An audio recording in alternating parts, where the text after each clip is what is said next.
Okay. Sorry about that. A little technical difficulties at the beginning. Hi there, I'm CryptoDad. Welcome to my live stream. The live stream in LA on June 29th, 2018. So thanks for joining, and let's get going.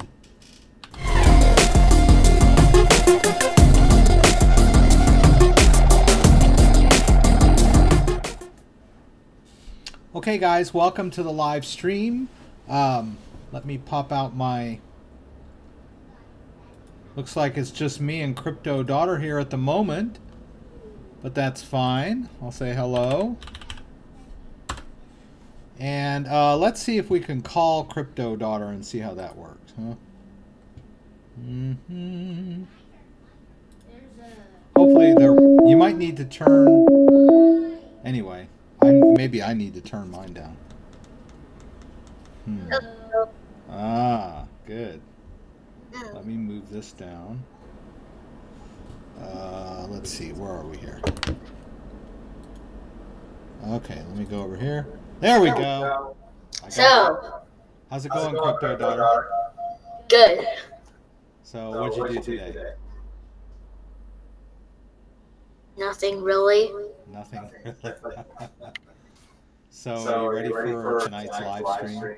Yeah. Okay, cool.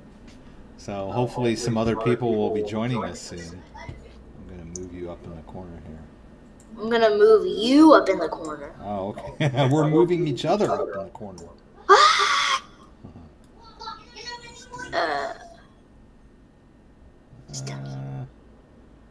Having some trouble here. Well, okay. That's good. Yeah, I can do it this way. There we go. Now we got you up in the corner. Okay, so while we're getting warmed up, oops, let's get her back in here. There we go. Hey, that's cool. I'll keep you in the corner. Yeah, that works out just fine. Actually, let me add this. To the what? I'm going to do a what? window capture. Let's call this Google Hangouts.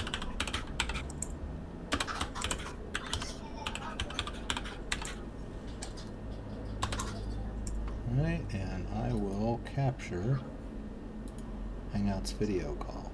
Let's see, hopefully that'll work. But There! Well, not really. That's okay. We'll work on that later. Put that down there. Get that there. Okay. All right. So not a great day for the crypto market. Let's check out. So one of the things I wanted to talk about.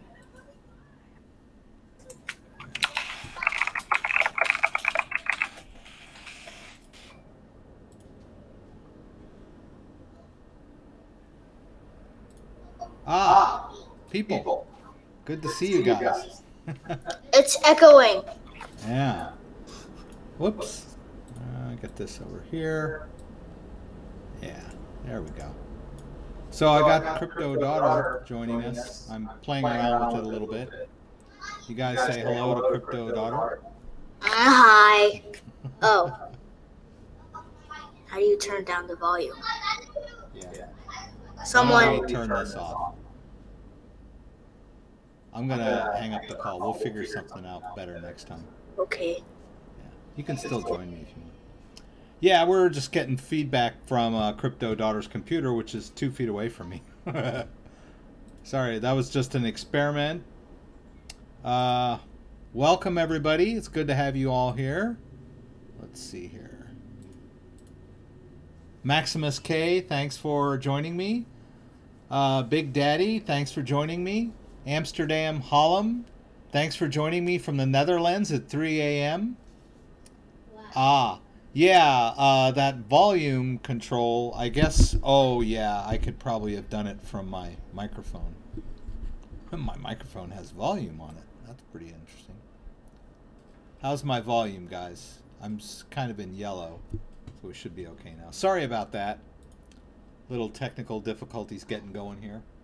I would like to bring up, if you guys aren't aware, that I do post videos on DLive. If you're into the Steemit platform. Let's see, here we go. So I don't have a whole lot of videos on DLive, and I'm not that familiar with the platform yet. But if you're on DLive, I encourage you to come over and check out my videos. I think at some point we might swing over to DLive on one of the live streams. And also some decent news. I don't know whether I should be flattered or not, but I have gotten several emails from small blockchain companies that would like to interview me. So I guess that's good. Either that or everybody in the crypto industry is desperate right now. Could be that. But I think I got some shout outs or some reach outs from Zencash and Exodus. Both of them have expressed interest in interviewing me. I like to do research though, and I hadn't used Exodus Wallet in quite some time. I did some videos back in December on Exodus, so I feel like I don't want to just jump into an interview without having played around with it, their current interface and everything.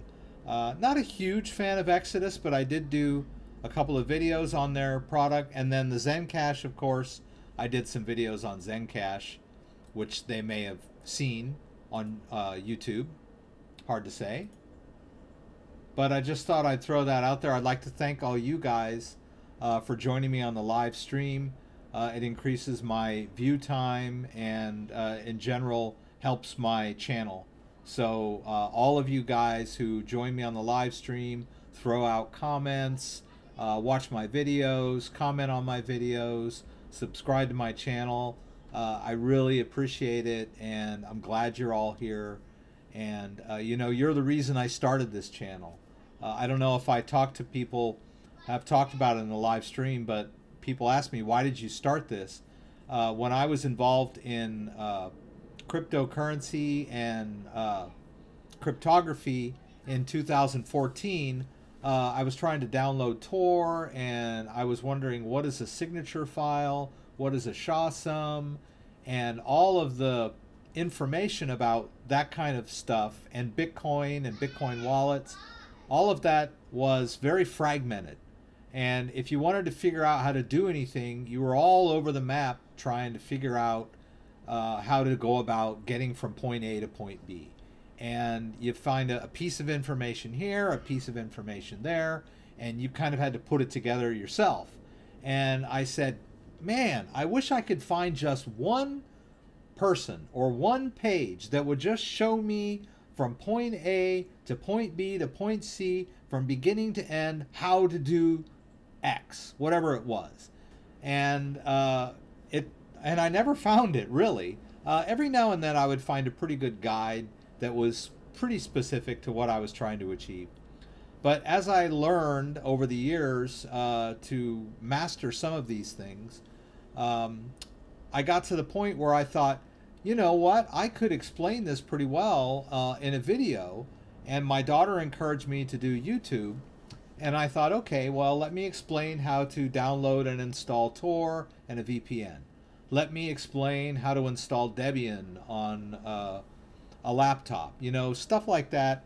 And I gradually drifted into Bitcoin. And it was all because I said to myself, I bet you there's people out there that would like to find one person that could just explain to them step by step how to do something.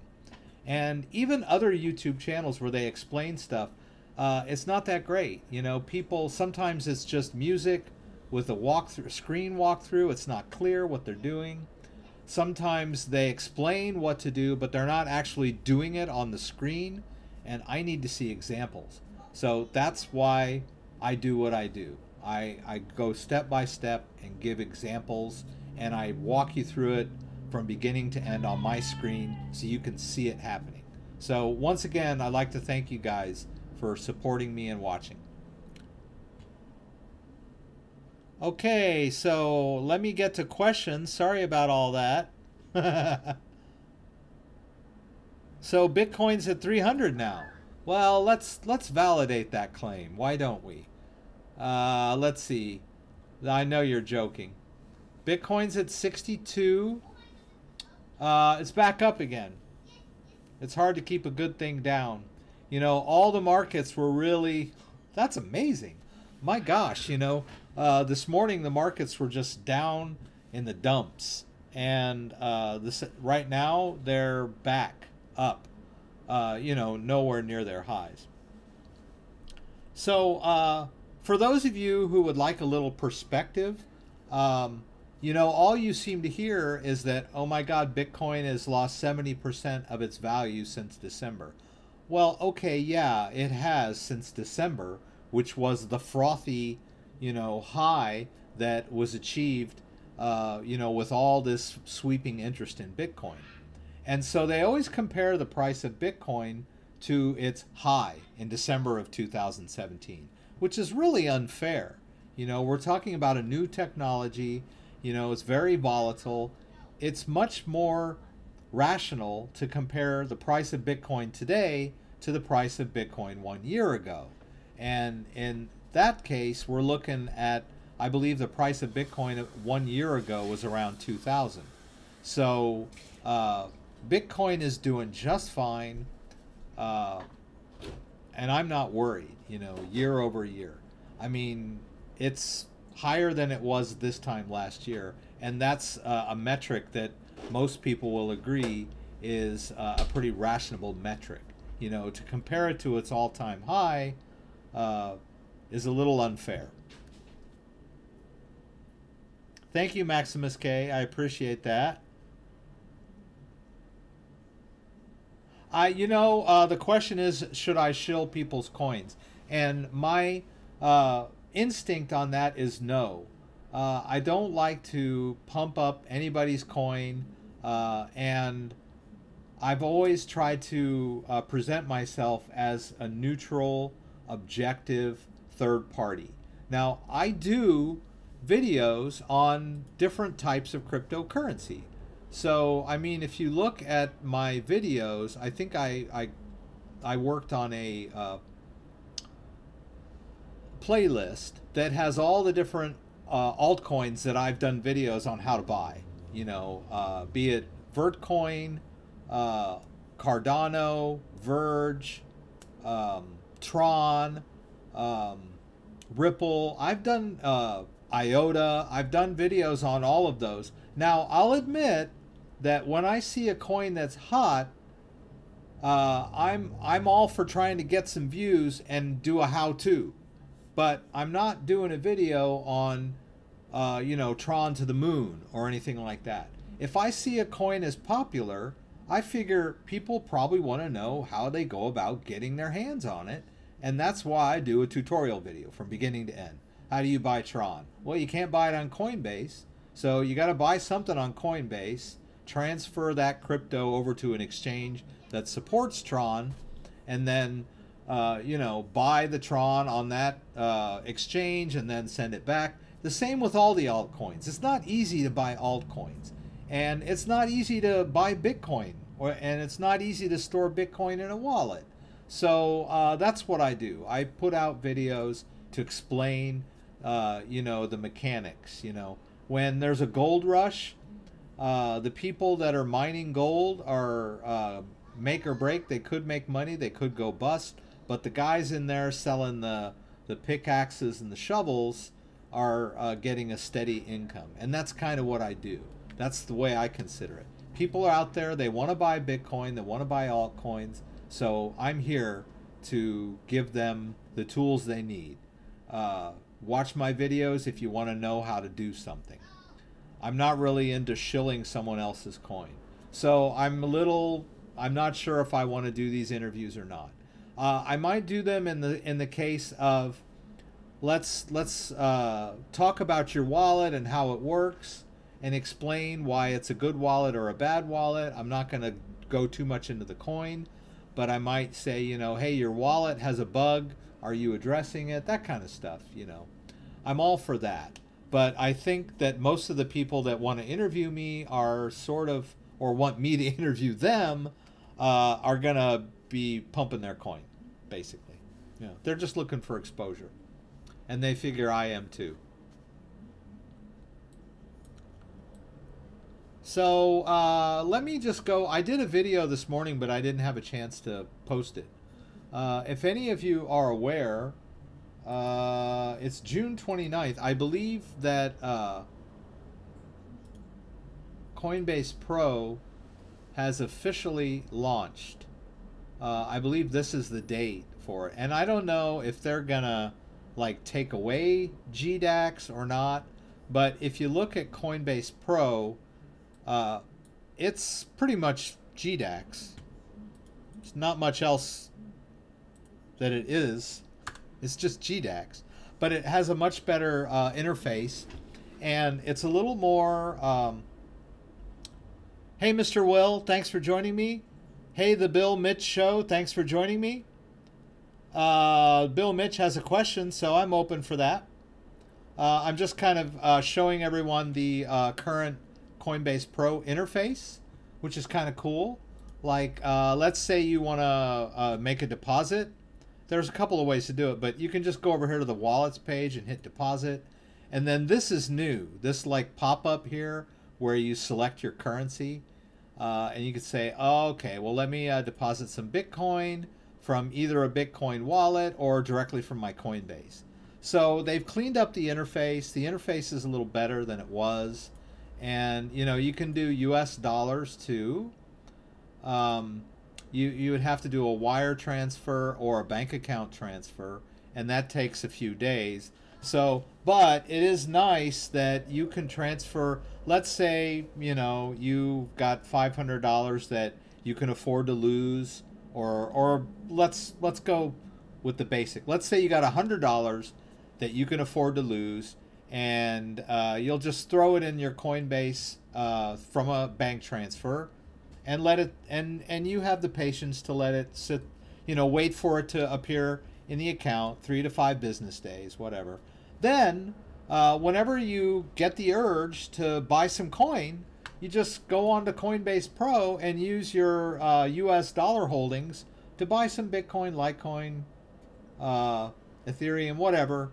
So it's pretty cool. You know, Coinbase Pro is the cryptocurrency exchange for the basic user, I believe. And I think it's going to be really popular. They need to add more coins, but you know, there's this whole idea that they don't want to add too many coins because it would be confusing for the user, so they stick to the big ones. Okay, I get that. But also Bittrex, I believe, is going to allow bank transfers soon, so Bittrex will be getting all the altcoin business, while Coinbase will be stuck selling Bitcoin, Ethereum, and Litecoin. Okay, Bill, can I send my Very to my Ledger Nano S? Okay, all right. Okay, Bill, so here's the way it works. Give me 1 second.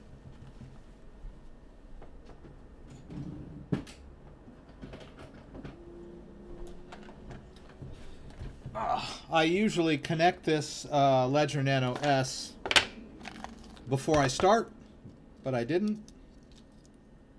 So, Bill, Bill the Mitch Show. Can I call you the? Can I get familiar? Can I just call you the? Or how about Bill? I'll just call you Bill. Okay. So let me plug in my Ledger here so you can get some idea. So I've got my Ledger. I'm plugging it in. Going to put in the PIN code. If you give me 1 sec, I'll take care of that. Ah, booey. I knew something like that was going to happen. All right. There we go. I have done this before. I swear. All right. Okay. All right. So if you're if you have a Ledger Nano S, you probably are familiar with the Ledger Wallet Ethereum, and you can look at your Ethereum balance using that wallet. I need to switch some settings here. Okay. And so you can open up your Ethereum wallet and you can view your Ethereum balance. And now you could say that this Ethereum is on this ledger, and that's one way to think about it, but in reality, the Ethereum is on the blockchain, the Ethereum blockchain. What is on the ledger is the private key that gives you access to that address. Now, if you send tokens to this Ethereum address, right, this address right here, you cannot view them on the ledger using this interface, right? Using the Ledger Wallet app. Let's take a look at it again. This one here, this Ledger Wallet Ethereum. If you have tokens, and I'm assuming Veri is a token, if you give me a second here. Okay. Is this the same thing? Veri? Token?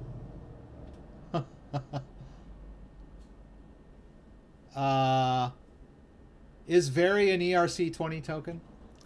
I'm pretty sure it is. So what you have to do is you'll go to My Ether Wallet.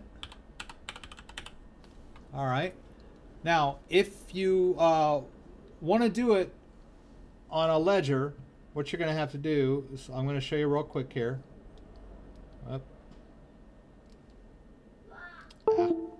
Okay, I'm trying to get out of this so I can...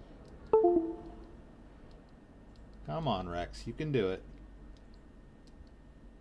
There we go. That's what I'm looking for. All right, so you're aware that you have to enter the Ethereum app, right? All right, but if you're on My Ledger Nano, or I'm sorry, you're on My Ether Wallet website, you have to go into the settings, and you have to turn contract data to yes, and you have to turn browser support to yes. All right, and once you've done that, you can access that wallet from the My Ether Wallet website by clicking this Ledger Wallet, connect to My Ledger Wallet, and then you'll see here it's already pre-selected. You click Unlock Wallet.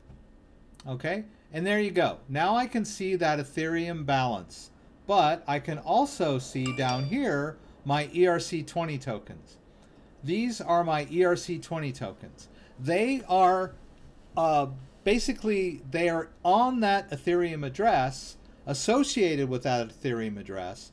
I've sent them to that Ethereum address, but you cannot view them using the Ledger Nano wallet.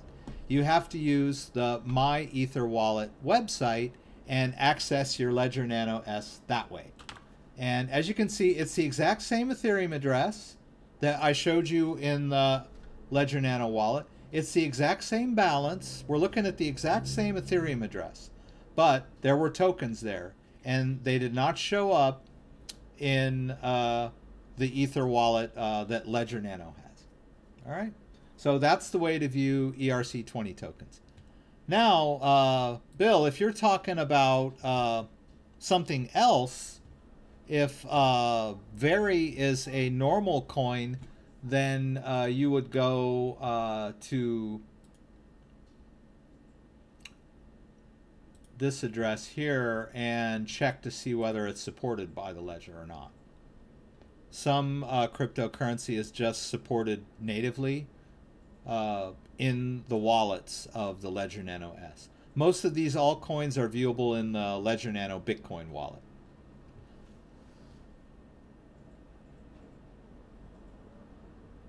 Okay, so how would you recommend securing tokens that are on mainnet but aren't supported by a hardware wallet? That's a very good question, Mr. Will, because currently Tron has gone mainnet and EOS have gone mainnet, but neither of them are like completely done yet. you can't withdraw them yet from your cryptocurrency accounts. So in one way, your question is a little bit moot at the moment, because even if I wanted to, I could not withdraw these coins. Got to give me a second here.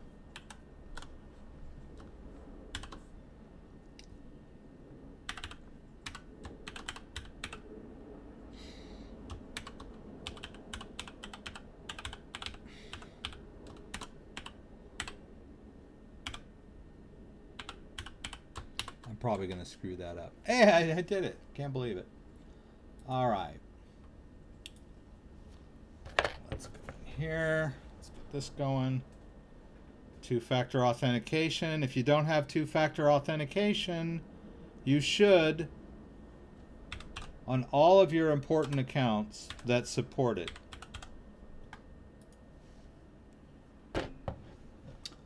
All right, so if you'll notice over here, Tron is on the exchange, but it's, what's the word is it? It's wallet info. This little I means that they've suspended withdrawals, and like over here is make withdrawal or make deposit. You cannot do that with Tron right now. Now, I believe you could sell it if you wanted to. So if you really are, you know, when you want to get out of it, you could sell it. But if you want to store it, your only option is to go with one of their, at the moment is, well, if you could get it out. Let's just imagine you could get it out. You would have to go with their one of their community wallets, which at this point are a little shaky. Right, you've got these. They've got these wallets that are out there, and I did a video on the Chrome wallet and the Windows wallet. They're not very robust. I don't even know if they're open source, but they are. You know, they're on GitHub, but they're in beta. So I don't know if I had 300,000 Tron, I don't know that I'd be willing to put them in one of these wallets right just yet. So it's a little tricky situation right now. Best practice, you want to put any tokens or crypto that you've got in a hardware wallet, right? A paper wallet or a Ledger Nano S or a Trezor or whatever. That's your best solution, hands down, you know. But if you're looking at, say, Cardano, it's not supported on the Ledger Nano. You would have to put it in the Daedalus wallet, the wallet from the Cardano project. You know, you can store your Cardano there, and the same with IOTA. You know, IOTA has its own wallet too. So my answer to your question is, if you can, yes. If there's nothing available, then your only choice is to kind of leave them on the exchange. At this point, I would probably trust Binance or Bittrex more than that community wallet. Oh, is it Ver or Very? Very.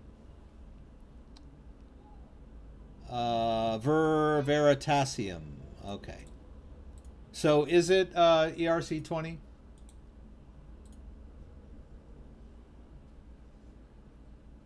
Huh. That's kind of cool. Is this it? Is this a coin?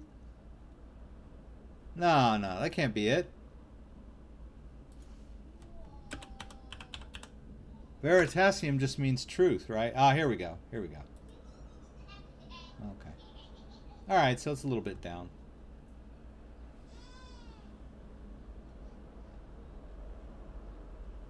Okay, all right. I'm sorry, Parley Cross. You asked this question a minute ago. I have a Ledger Nano S. How important is it to update to the latest version of the apps they create, e.g. the Ledger Bitcoin app? I don't know how important it is to update to the latest version. Well, the apps, if you're just talking about the apps, I don't know if they auto-update in Chrome or not. They're basically Chrome apps. So I haven't updated mine since I put them into Chrome, but they may be auto-updating. That is something I need to find out. But as far as the device itself, there are firmware updates, which I would recommend that you do. And if you look on, let's go to my channel. Oops.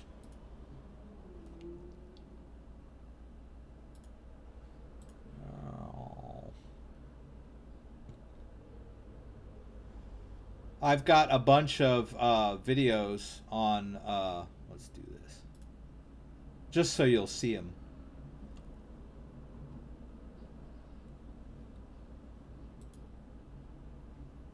My name's Jason Bond, and I teach people to trade stocks. So you can see that I have quite a few Ledger Nano S videos. Yeah, here we go. So I've got videos on how to update the firmware up to version 1.4.1, which if you're running anything lower, like a 1.3 or a 1.2, that's a great video. And then this one here is just how to update it to the latest version, which is pretty straightforward. But I totally recommend you keeping your Ledger Nano S firmware updated to the latest version. One of the main things they added with the update was more space to hold more apps, and they definitely needed to do that. So that way you don't have to shuffle apps. So like if you before, if you had like 7 different cryptocurrencies, you couldn't hold 7 crypto apps on there. I'm talking about these apps. Let's get out of this. All these little apps that you can add and subtract using Ledger Manager. Yeah, these. It used to be that you could only hold like 4 or 5 at a time. And so if you had like 7 or 8 cryptocurrencies, you had to like add and remove the apps and shuffle them on and off to view your balances. Now, it would hold all of the cryptocurrencies' private keys. So I could uninstall the Bitcoin Cash app but not lose my Bitcoin Cash. I just couldn't view all the balances at the same time. So yeah, the firmware update's definitely a good thing to do.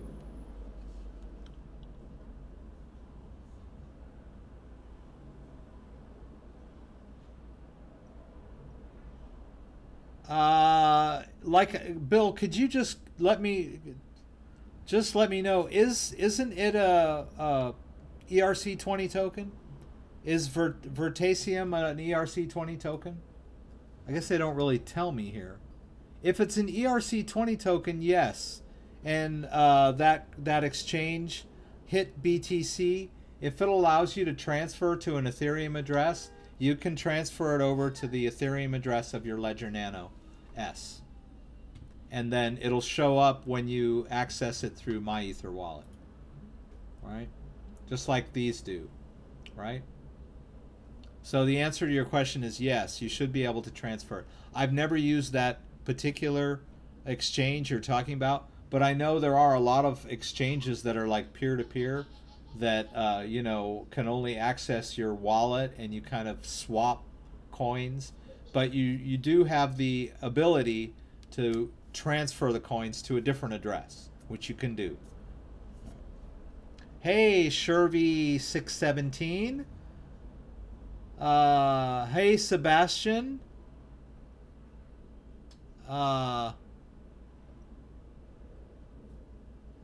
Hey, Parley Cross.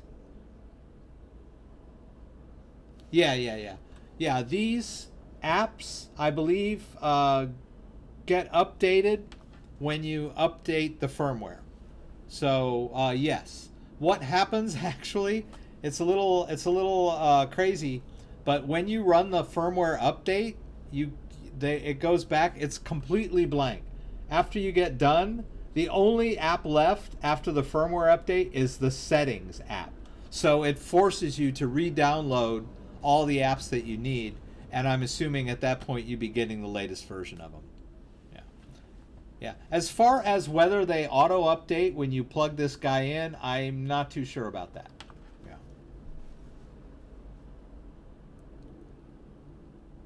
Hey, Felix from Puerto Rico, I'm assuming. Thanks for joining me. Those little apps have a version number on them. Okay, so where were we over here?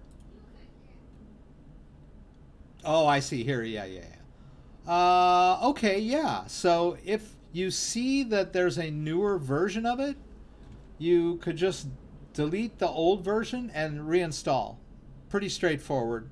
Not a big deal. It's not gonna destroy your private key, so your cryptocurrency won't be in jeopardy. So, like for example, let's do one that I've got on here. Let's do it. Let's just do it, guys.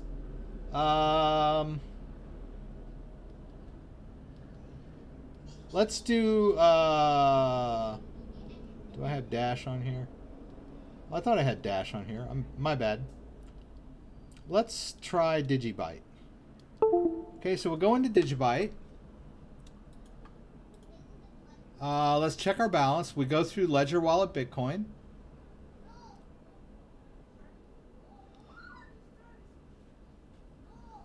All right, and there we go. So I've got some Digibyte on there, right? And I've got a balance right now of $5, whatever it is, right? Okay, so it's in there, right? I've got some Digibyte. Now, let's say I go out. All right, and then I decide to go back over and I feel like, okay, you could probably go into settings and check your Digibyte app version and see if it's the same as this one. But we can just go over here and delete it off my ledger, right? And we confirm by hitting the plus, and the Digibyte will go away, right? And then we can just reinstall this latest version, right? I did not lose my Digibyte coins, right? It's empty. The Digibyte app is gone, but I can just reinstall it. And I don't think I need to confirm now. Yeah, is there? All right, so now we can just go right back into Digibyte. Now that it's back, we got to close the app. Go back here. And wouldn't that be great if I lost it? Okay, so it's still there. It didn't harm anything. Took me 2 seconds to uninstall Digibyte and reinstall Digibyte. So if you feel like you're not running the very latest version, I always recommend having the latest version of every piece of software that you run. I'm a early adopter. There are some drawbacks to that sometimes, but you know, I always run the latest version of Windows. I always get all the updates, you know, and I get people, I say, hey, you running Windows 10? They're like, oh, I'm still running Windows 8. I'm not so sure. There might be bugs and all that stuff. I always go with the latest version. That's just me. That's my best recommendation because you always get the most current security updates. So yes, I would recommend keeping that little app up to date. And it's really easy to do. Yeah, Chevry 617, I think, I don't know if it was you that, but someone asked me that already earlier. It might have been you. Let's see where we got here. Someone said,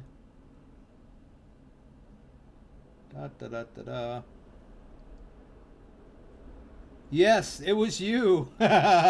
Show me how to mine Digibyte. Yeah. Actually, let me see here. I think I am mining Digibyte. Let me take a look at it here. Whoops. Ah, pooies. I rebooted my computer, so I have to open this guy up.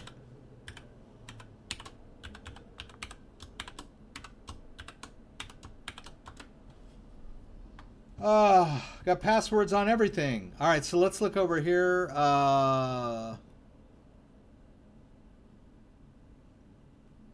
don't know if that's Digibyte or not. Let's check it out. If it'll let me do this. I think it's Minergate, yeah.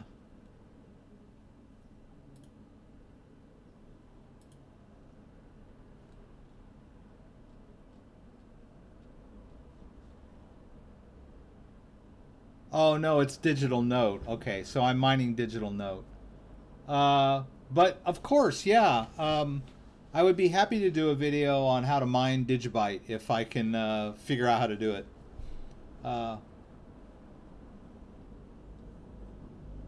It might even be on YIMP. Let's see if it's on YIMP. If it's on YIMP, it's a piece of cake. And what is the Digibyte?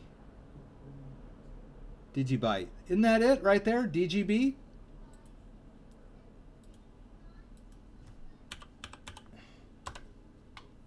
Yeah. Oh yeah, man. I can do a video on this. It's the exact same thing I showed you on that Vert video. You just alter the command line a little bit, right? So this is my YIMP miner for VTC. You would just edit it for Digibyte. So basically you, instead of 4533, you put 454933, and then you put Skeen instead of Lyra 2 version 2. But I'd be happy to do a video from beginning to end on how you do that. Yeah, it's pretty easy. And then you will have to download and install a Digibyte wallet so that you can put the Digibyte wallet address here, right? But it's real easy if you have an NVIDIA, a video card, and you want to mine on YIMP. Very simple to do. Okay, George K., we were just talking earlier about Tron and EOS. Because they've just become real coins, you can't store them on the Ethereum blockchain anymore. They're not ERC20 tokens. So you want, if you have them on an exchange, which in my case I do, first of all, I can't take them off the exchange yet. They haven't quite completed the transition. But once they are available for withdrawal, my options for wallets are fairly limited. They have some community wallets here that are were programmed or created by people in the Tron community, but it's not an official Tron wallet. So I'm a little leery of that. I'd rather not store my, if I had 300,000 Tron, I wouldn't want to be throwing them on some rinky-dink wallet that some you know, hobbyist in his garage created. I would want an official wallet from the Tron people. So if you look at Cardano, right? Cardano is a big boy coin. Big boy, big girl, grown up, wherever you want to look at it. See, Cardano has their own wallet. They make the coin, they maintain the blockchain, they are the company, and they make a wallet that supports their cryptocurrency, right? That's what I want to see from Tron and EOS. I don't see that yet. And I wish they would get on it, because I feel like they're so into, oh, let's make our blockchain work and blah, blah, blah. What about the people like us that bought their coins because we believe in them and we don't have anywhere to store them, you know? You'd think that they would put make a wallet, an official wallet, a priority. So, a little disappointing. So right now, George, my answer is the best thing you can get probably is this Tron Chrome or Tron Windows wallet, for what it's worth. But I wouldn't move all my Tron over there. I'd maybe move a little bit, make sure it works right, back it up, delete it, restore it, make sure all the little, you know, things work, and then once you've proved itself, then you could start storing your Tron in there. But me, I probably want to wait until I see an official wallet from Tron. I may wait a long time. I may never get an official wallet from Tron, and then I'll have to make that hard choice. Where am I going to store all my Tron?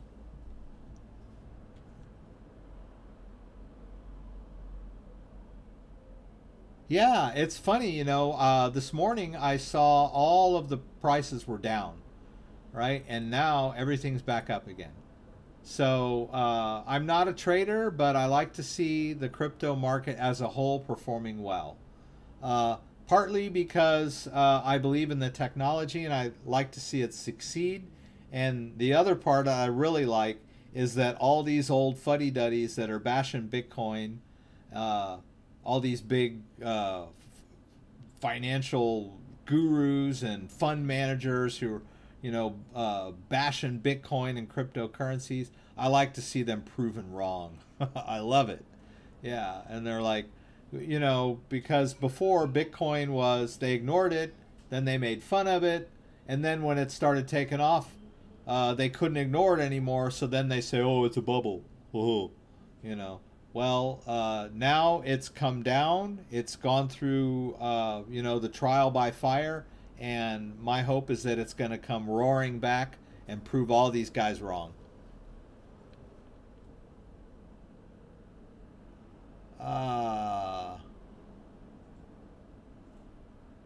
Hey, Michael, thanks for joining us.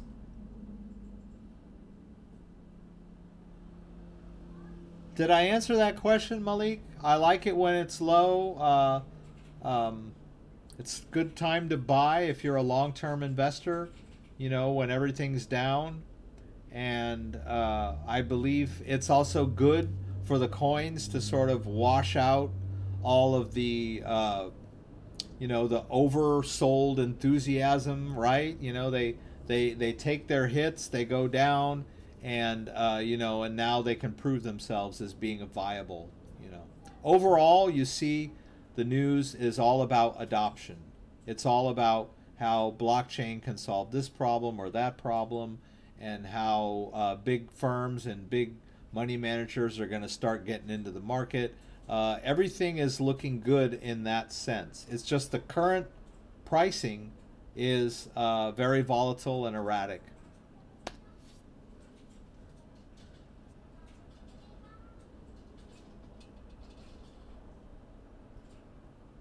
Okay, so Peter's got an issue.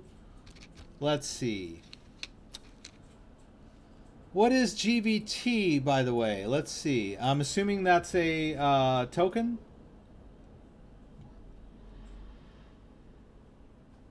Let's see. GVT. Okay.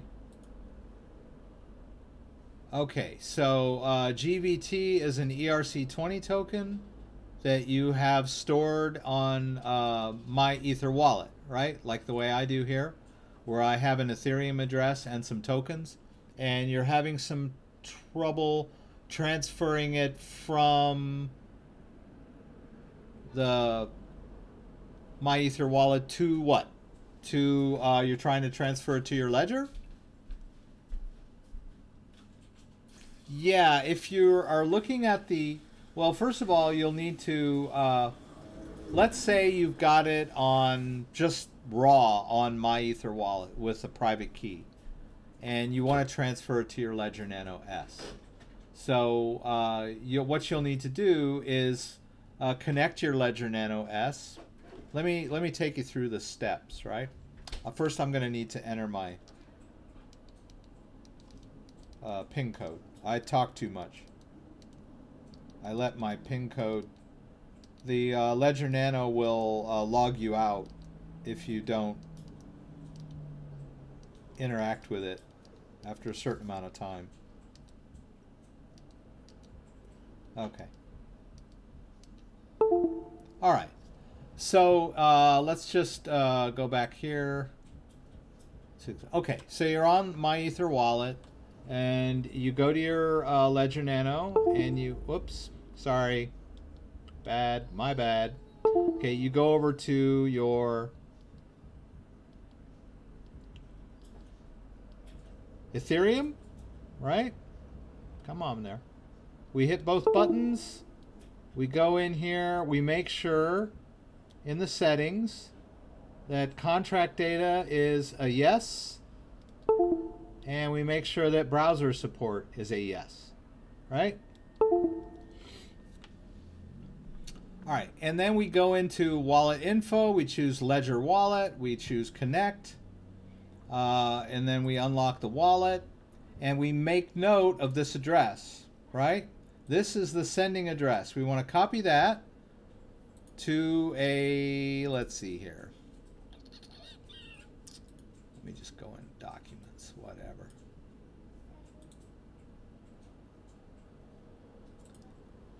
All right, I'll just create a new text address as Ethereum address. So this is the Ethereum address that of your Ledger Nano S, right? Let's just, actually, why don't we put that on the desktop? Okay, it doesn't matter. All right, now that we've noted that address, we'll go back over here. Then you would, I guess, log out, go back here, and then you would log in using your, well, you go to send ether, and however you were logging in before, whether it was with your private key or your JSON or your MetaMask, whatever it was, you would pull that wallet up and do a send to that address. So I guess what you were saying is you were trying to send and it was glitching. Is that a fair assessment? All right.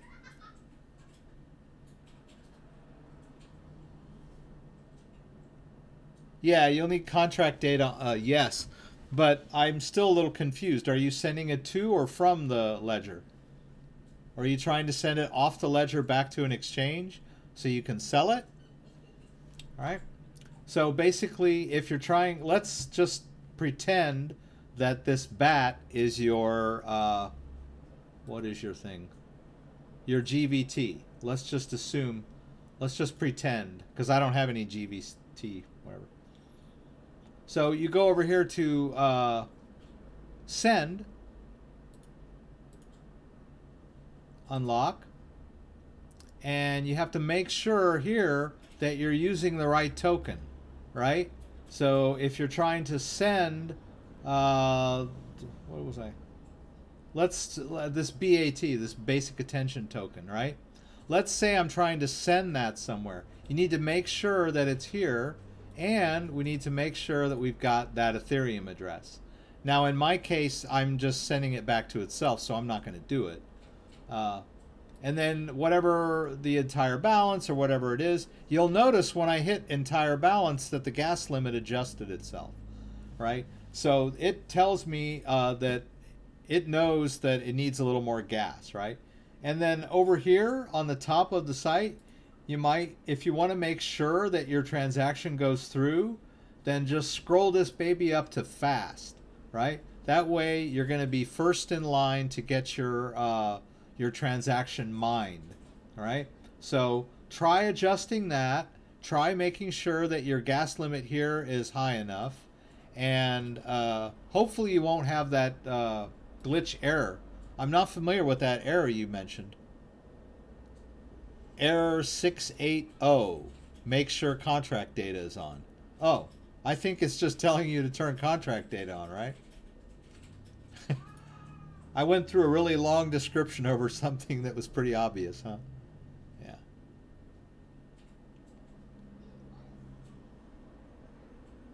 I could store my wax on the ledger from Mu Exchange to the ledger. Yeah.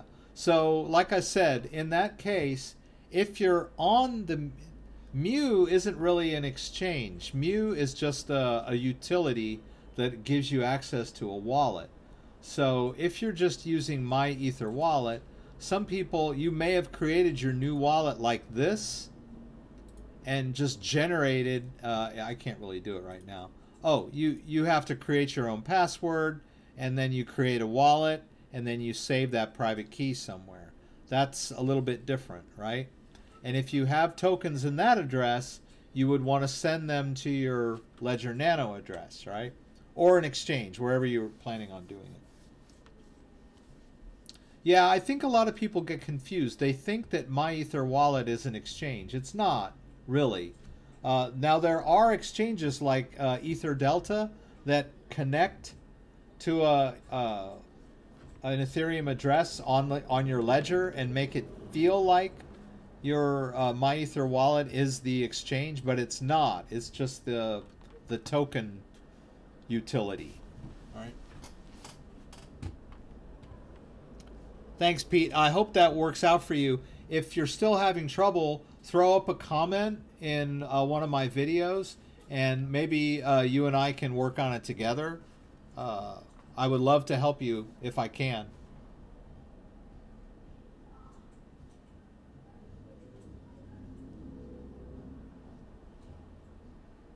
Pull up to 5. I've never tried to use all of the addresses. Huh. Yeah, but you can see, you can store a lot on Ledger Nano S. Yeah. Huh. Okay. Oh, wrong one. Sorry. All right. Yeah, you can store lots of tokens on an Ethereum address. Thanks, Pete. Reza, thanks for joining us. EOS wallet, I don't think they have one yet. I'm a little disappointed with EOS and Tron for not having wallets ready when their blockchain went live. Now, in their defense, they're not quite done yet, right? So if we go to Bittrex, you can see I cannot withdraw my Tron. And if I had EOS on here, I don't think I can withdraw that yet either. So they're not quite done with their transition. But when they are done and the coin is live and it's on its own blockchain, it would make sense for them to have an official wallet for people that believe in their company, that bought their tokens, can transfer to store safely. It makes sense, you know. Why force your customers to keep their tokens on an exchange when you know, they would prefer to keep them securely stored in either a desktop wallet or a hardware wallet like Ledger or a paper wallet? But we need something, right? And this whole thing with Tron where they're saying, oh yeah, some of our community members have provided some wallets, that's not doing it for me. You know, at least Tron has a wallet link on their website, right? But none of these wallets are made by Tron. These are third-party wallets, and they all seem pretty rinky-dink to me. I downloaded and played around with them, and they're not that great.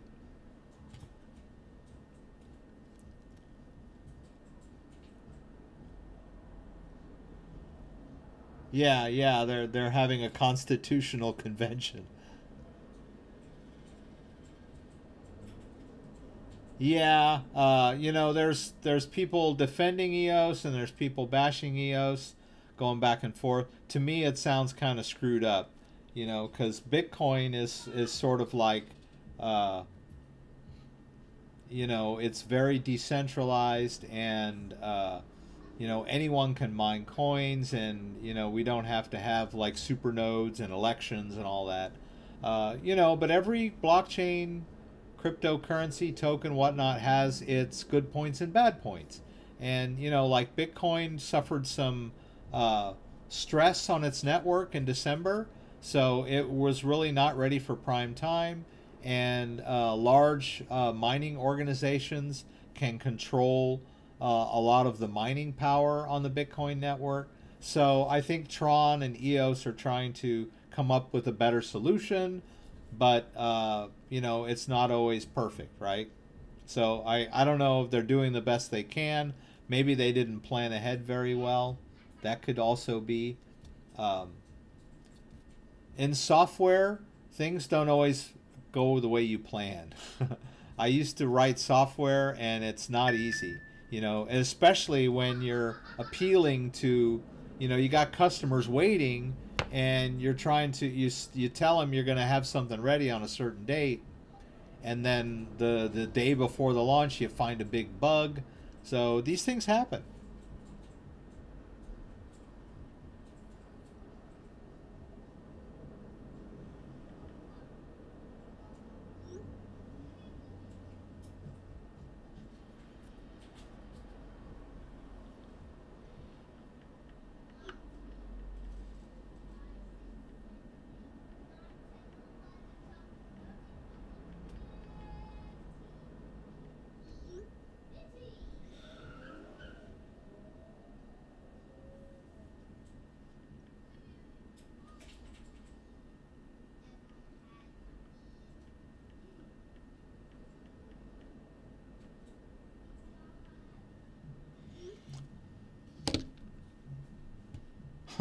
Yes, you'll notice that's a good point, Pete. If you look on CoinMarketCap, you can see that Tron has, here we go, what is it, billion? Right, so Bitcoin currently is sitting at 17 million Bitcoin.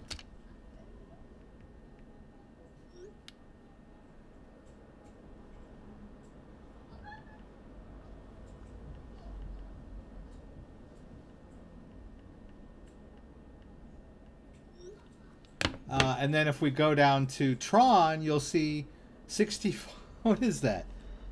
65 billion coins? Is that what it says? Where rank 748 million, 65 billion. Yeah, that's a lot of coins. Well, Cardano has 25 billion. Stellar has 18 billion. But 65 billion is quite a big jump, right? In fact, let's see. Let's go to circulating supply. More than people on Earth. More than the people on Earth for sure. That's CryptoDad's comment. All right, so Tron is 1, 2, 3, 4, number 5 in total circulation, right? We got Dogecoin here at 115 billion, right? My gosh, 756 billion. So there are a few coins with a higher circulation, but not too many. And Dogecoin is number 40. Dogecoin and Bytecoin is number 26. So, you know, they aren't slouches. But Tron is a pretty high in market cap and in total circulation. You got a good point there. I'm going to give a silent hello to CryptoDad. Let's see if I can do it.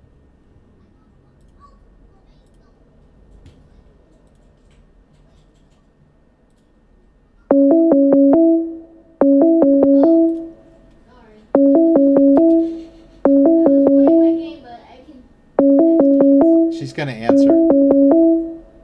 I won't talk because there's feedback. No. Hello. How's it going? Good. Playing a game? Yes. Okay. How many Litecoins do you have? 1. She has 1 Litecoin in a paper wallet. She's happy. Okay, kiddo. I'll let you get back to your game. Ah, that's right. Tron did burn 1 million coins. That's right. They got what? Okay, so they had 65 billion coins and they burned 1 billion. So they went from 66 billion down to 65 billion. Okay. That should make a dent, right?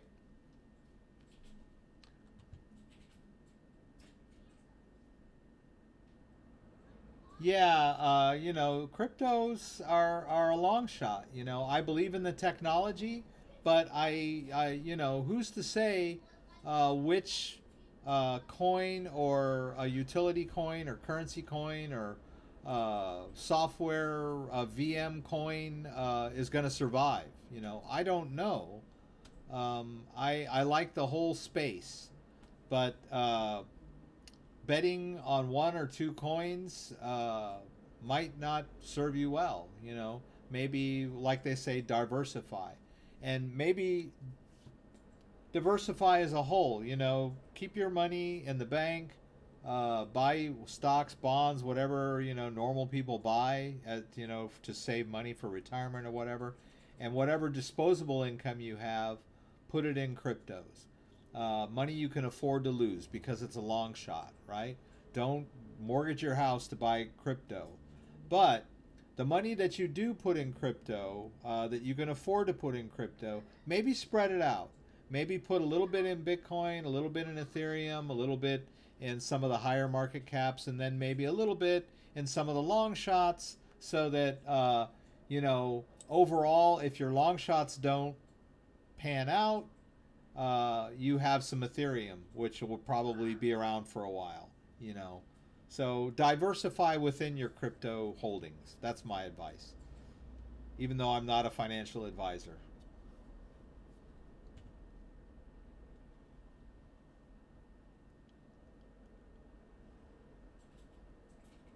Yeah, and if one of these goes up reasonably, you're gonna have you know, some nice return on your profit.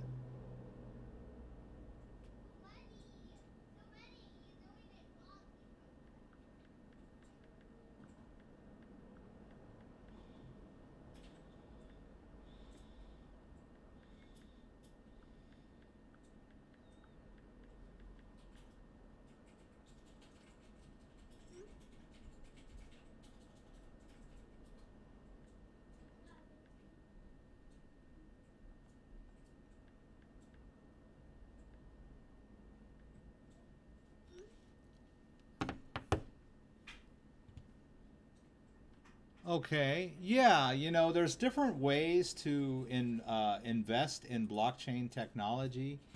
Um, you could buy coins directly, right? Or you can invest in a company that is an infrastructure type company that is involved in blockchain technologies. So we look at something like this, and I think I mentioned this last week too.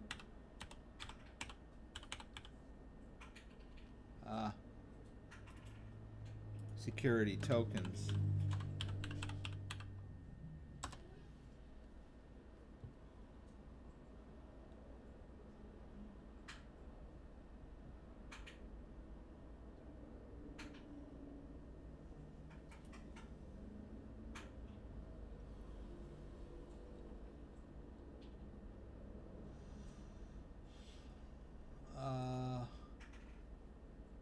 Securitized tokens.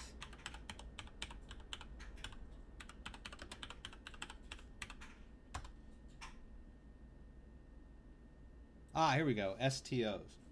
All right, so securitized token is they're taking stock shares in companies and they're digitizing them, right? And they're creating tokens out of them. And so there are some companies that are involved in this. There are some tokens that you can get. Polymath. All right, so there's lots of ways to invest in the future of blockchain technology without going out and buying a straight up cryptocurrency, right? There's lots of companies that are involved in this sphere, which is secure, digitizing securities.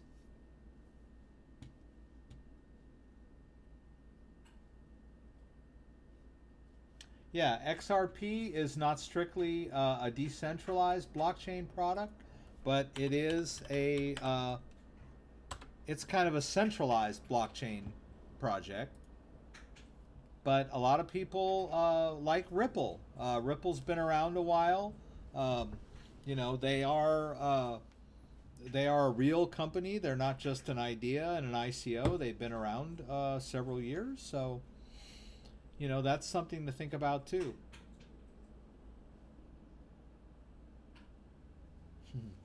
Yeah, I was going to check my portfolio to see if it's gone back up again. Yeah, it has. So yeah, everything that was down today is pretty much back up again. Although, as far as my buy-in prices on a lot of them, I'm still in the red. But it's nice to see everything in the green again. Yeah. Cool. Cool. Sorry about that. I know it's really noisy when I lay my phone down on the table because the mic is sitting right there. So I noticed it in my videos. I have to be careful.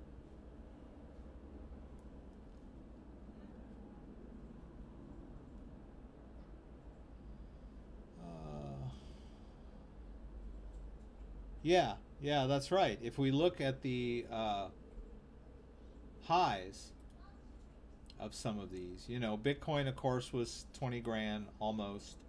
Ethereum was like 1,200 in December, right? 1281. Litecoin,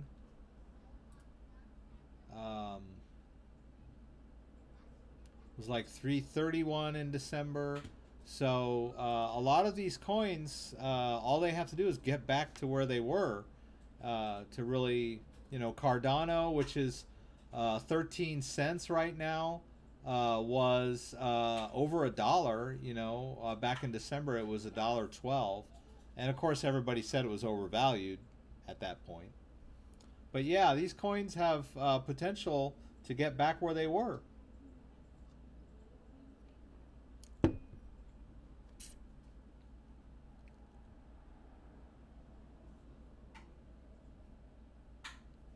Yeah, we proceed like we know what we're doing. Another way to say that, George, is fake it till you make it.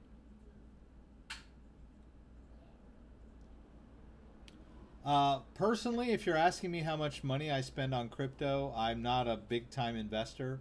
I just throw a little money whenever a little pocket change, maybe $50, maybe $100 when I can afford it.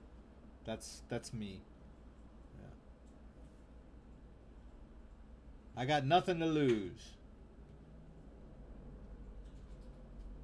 Yeah, ADA is really low right now. Yeah. So,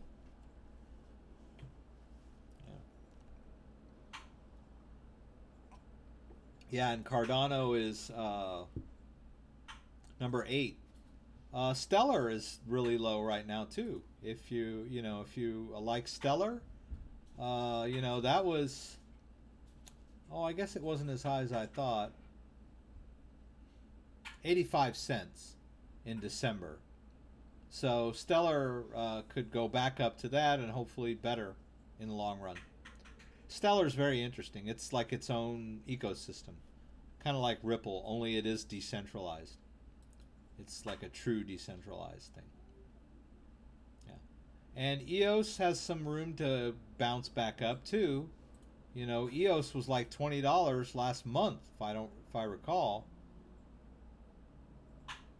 21.46 in May. Wow. Okay. Hopefully that'll recover. You know, and Tron, I don't know. Tron was probably, its high was 20 cents. 25 cents in December, January. And now it's down to like 3 cents, 4 cents. Yeah, my tongue does things I don't even tell it.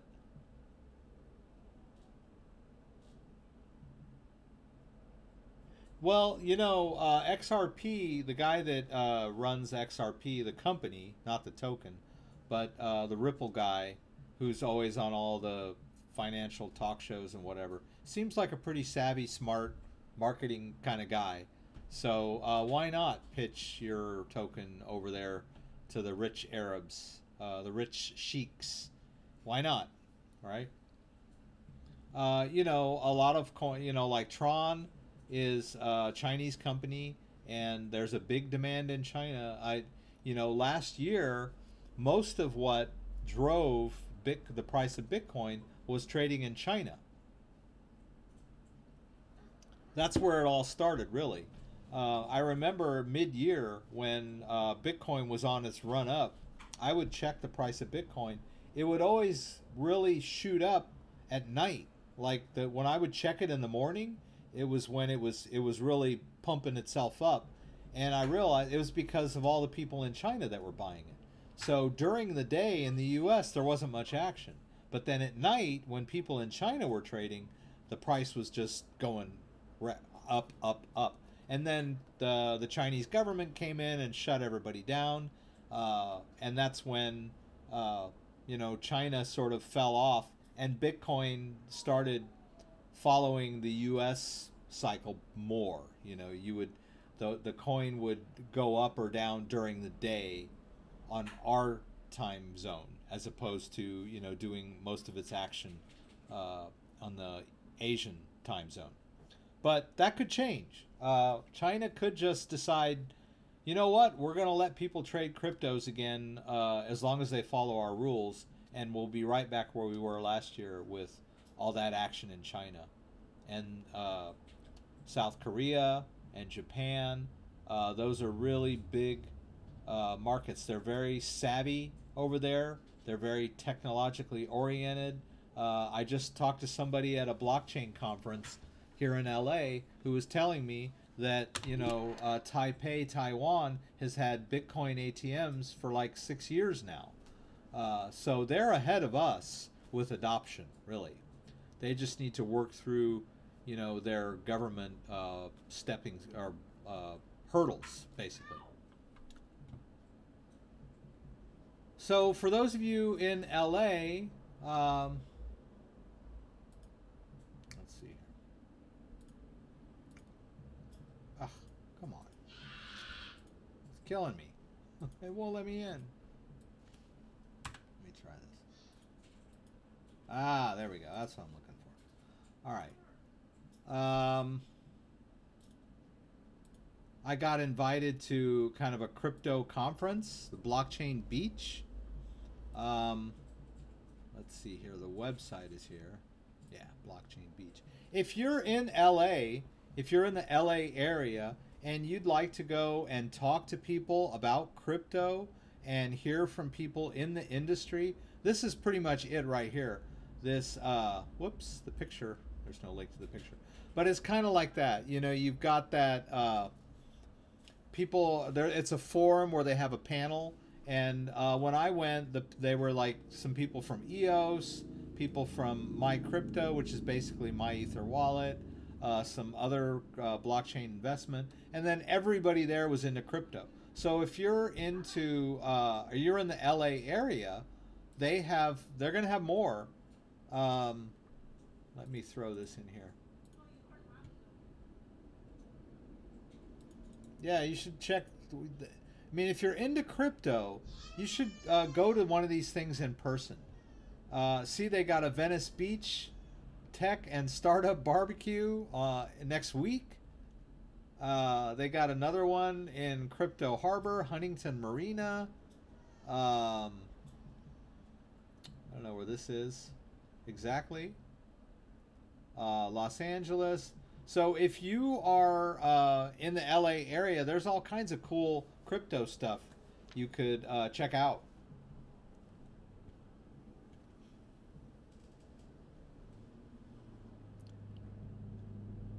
Yeah, back in late December, early January, there were a lot of rumors that Coinbase was going to add Ripple. And it was like a really big deal. It got so bad and there was so much pumping and, speculation that Coinbase actually had to release a statement saying we are not adding Ripple, officially. We are not adding Ripple. Now, they didn't say ever. They just said at this time. And the language was very convoluted to sort of give themselves cover if they decided to ever add it down the road. But it's been 6 months and it's not on there yet. But it would be cool. Anything that gets added on to Coinbase is probably gonna, go up. But, Bitcoin, Litecoin, and Ethereum are on Coinbase, and they took a dive this year. So just because it's on Coinbase doesn't mean it's going to make you rich. But it's good. It's good news. Yeah, I like living in LA. The weather's great. The cost of living is a bit high, but it's really pretty out here, and there's a lot of culture and stuff going on. But I spend most of my time in front of my computer, and my wife and my daughter would prefer a climate that has 4 seasons. Snow, spring, autumn, winter. Yeah, they want to move. So, yeah. So, but I like LA. Now, here's another one. Facebook and crypto.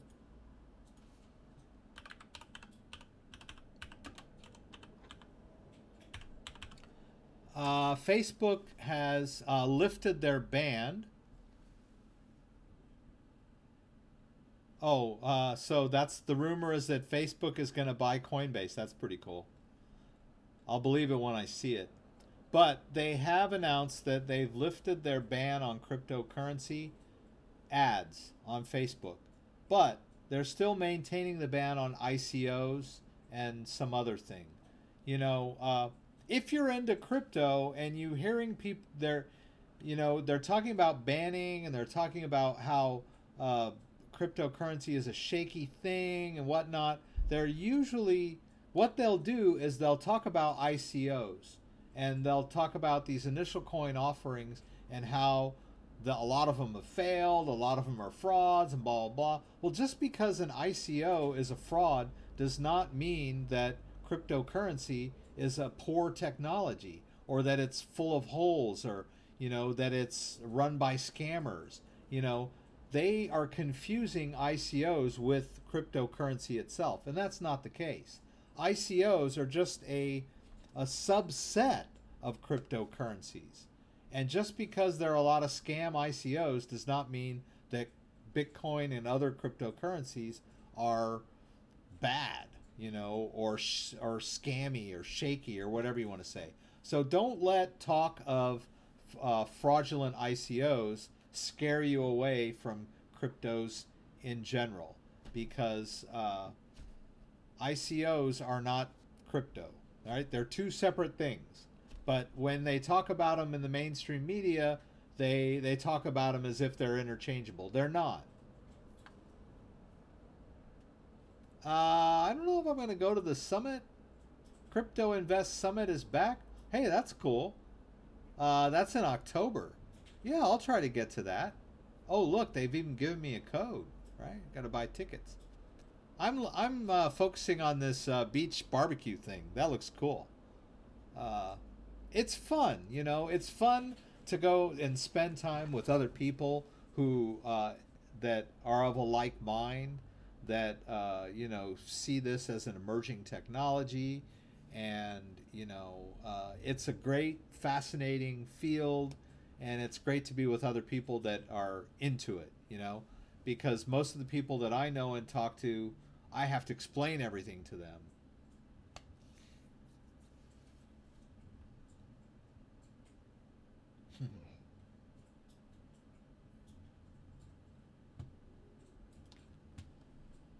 Come to Brooklyn. Yeah, you got 4 seasons in Brooklyn, don't you?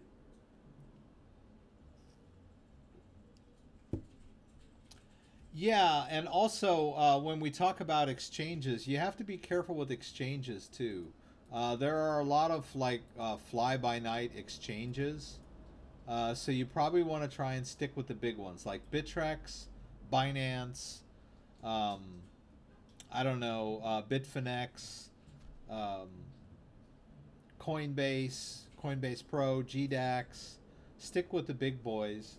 I tried to sign up for some, especially if they're in China or Korea or Japan, because their interface is all wacky, and I try to stick with the big boys. Oh, Poloniex too.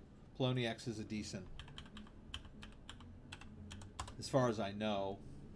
Poloniex is that's a top tier exchange too. But some of these peer-to-peer wallet exchanges, yeah, they can be a little scammy, a little iffy. Yeah.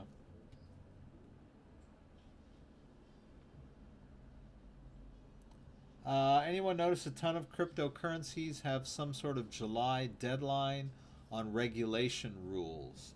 That may pertain to India itself. I don't think there's anything in the US where there's some kind of July deadline. I might be wrong about that. There might be some ICO regulations coming out. I don't know if I can Google that or not. Yeah. Let me see the news.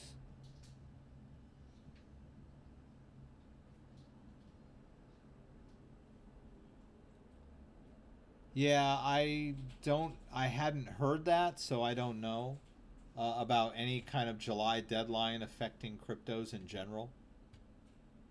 Home of the Warriors, yeah. Warriors, come out and play.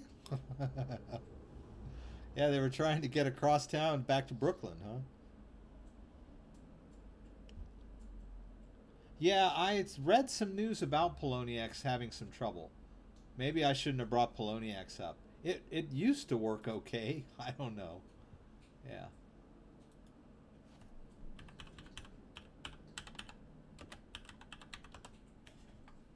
I thought that I saw some news on Poloniex.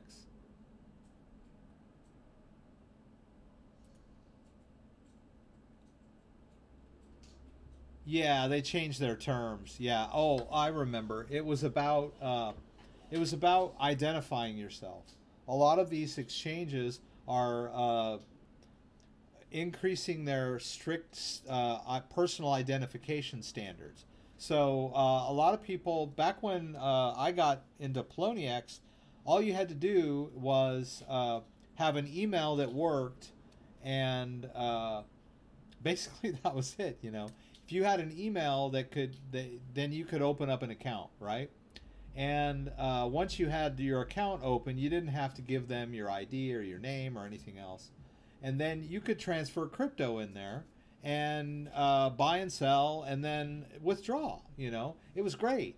But they never really asked for any ID or anything like that. So now they're going to start doing that.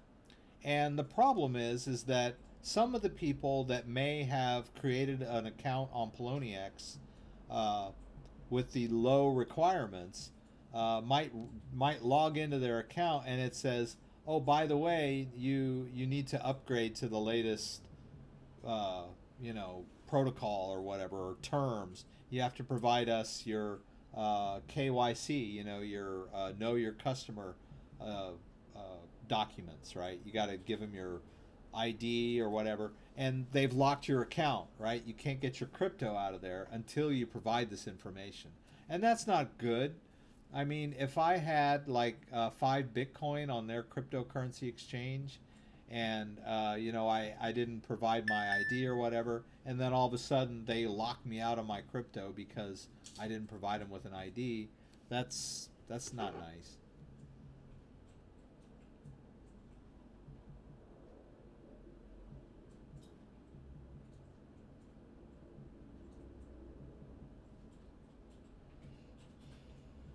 I told Michael about it, period. But Mario must have forgot to check it when he was here. Period. He was supposed to come back this morning to fix my oven and never showed. Period.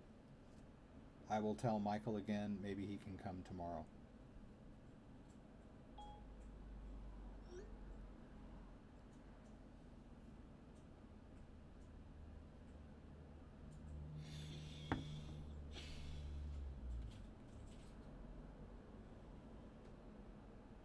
Yeah, who knows? G20 may announce some horrible thing that's going to cause the market to tank again. Who knows? Or not. They may say something that'll cause the market to dip, and then the market will recover. They may say something that'll bring the markets up. Who knows? They might say, we've decided to allow cryptos to do whatever they want to do, whatever. There's a lot of things that could or could not happen at the G20 summit. But, crypto is here, and it's not going to go away anytime soon.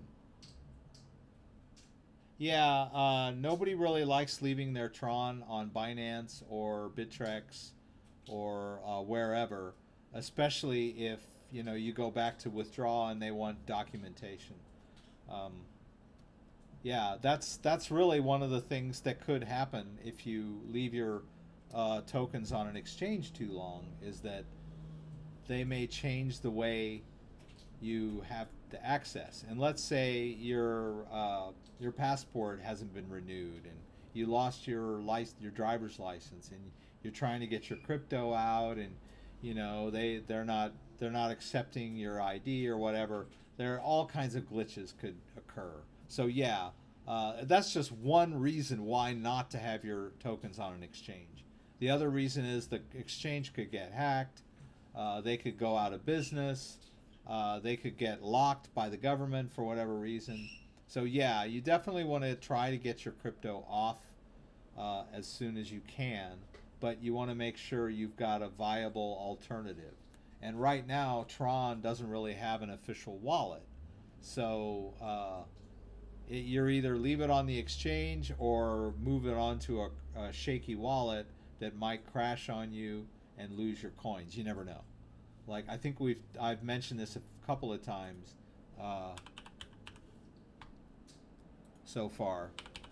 The Tron wallets are pretty shaky, right?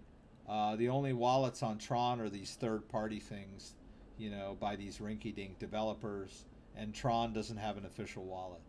So I'm not sure I'd want to trust my life savings in this this Tron Windows wallet that's you know, in beta with no documentation at all, none, right? Now they have the source code on there, so yeah, okay, but I like to see an official wallet with documentation. So yeah, you're kind of in a rock and a hard place, but I guess faith is in order.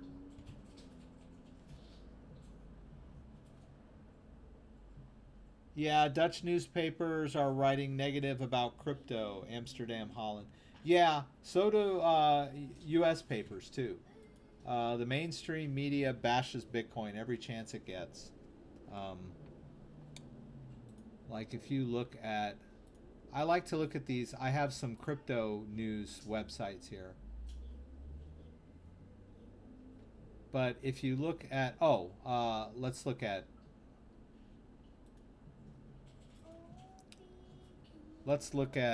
Bitcoin on Google. If you Google Bitcoin and you look at the news stories,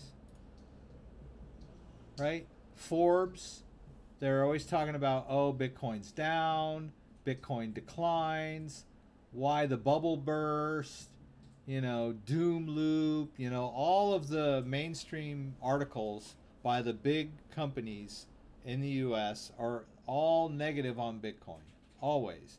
And they act like, oh, it's for your own good. But, you know, it's obvious, they have an obvious bias. I mean, I've been following the news stories for over a year now, and the mainstream media has always got a negative bias when it comes to cryptocurrencies. Back last year around this time, you had trouble finding anything on Bitcoin.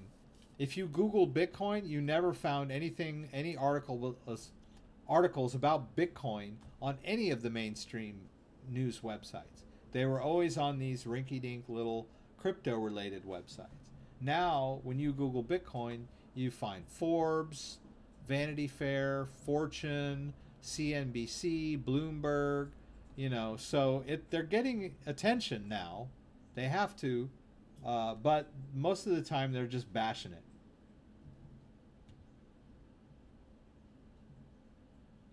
You know what? My coding days are over, you know. I'm like the cowboy that won't ride again. Coding is very tedious, you know. I'm a little more creative, and you can push your creativity into coding, but it's very detail oriented. And it's great to come up with a solution in code for, you know, a problem that you're trying to solve, but debugging code and crashes and bug fixes and all that is very tedious work. So I'm not sure that, and I'm out of practice. I stopped coding. My job in coding ended in 2001. So, you know, it's been almost 10 years since I've coded professionally on a day-to-day basis. And it's something you need to do all the time. It's not like riding a bike. You can't just jump back in there and start coding again. You know, it requires a lot of focus and effort, and you have to stay up with all the latest news and techniques and whatnot. So I'm not sure I'm ever going to code again.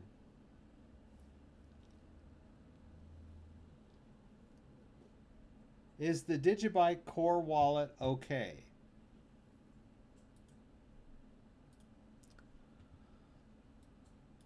I think I have it.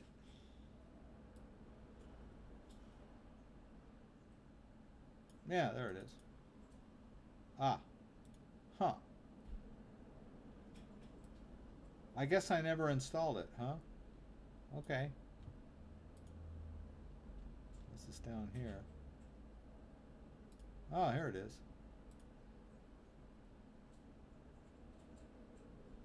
Yeah, this Digibyte Core wallet, it's forked off the Bitcoin Core wallet. It's pretty much the same wallet as Bitcoin. It's just been altered for Digibyte. And I believe I have some coins in there. But I downloaded and installed it, and it seems to work okay.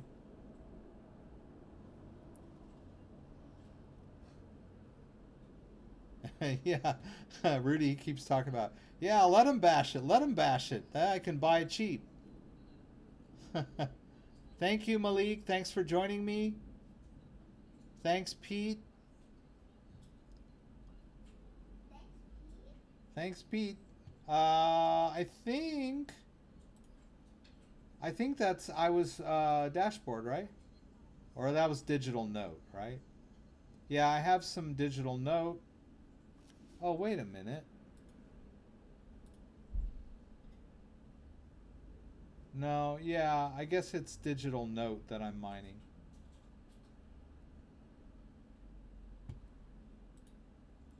Yeah, it's going to take a while. Well, I'm live streaming, so it's not going to sync very quickly. But yeah, I use the Digibyte Core wallet, and it seems to be okay. I'm just going to close it now since we're live streaming. Okay, guys, I'm going to wrap up the live stream. Thanks for joining me. I appreciate everyone's questions. I hope I was helpful. If you need some help, you have a question, don't hesitate to, you can contact me from the channel page, I believe, if you want to send me an email. All right, just go to the channel page. Actually, let's do it this way, all right? There it is. Yeah. So just check out my channel page. Any of my videos that you're watching, throw up a comment. Maybe remind me that you were in my live stream, and I'll be sure and do my best to get back to you and solve your issue. I really appreciate you guys being here. I committed to doing the live stream every week, and you know, I'm not always like, it's not always convenient. So, but I've made the commitment to do it. And guys, that when you show up and to shoot the breeze with me, it really makes it worthwhile. So thanks for joining me. I really appreciate it. I'm going to close off the stream. So I hope everybody has a great evening. And once again, any questions, comments, throw them up in the comments section of any of my videos, and I'll get them. I go through my comments every day. I don't always respond to them every day, but I do my best to, you know, make sure that I read them all. Once again, guys, have a good night. Thanks, Shamid. Shahid. Good night for Amsterdam.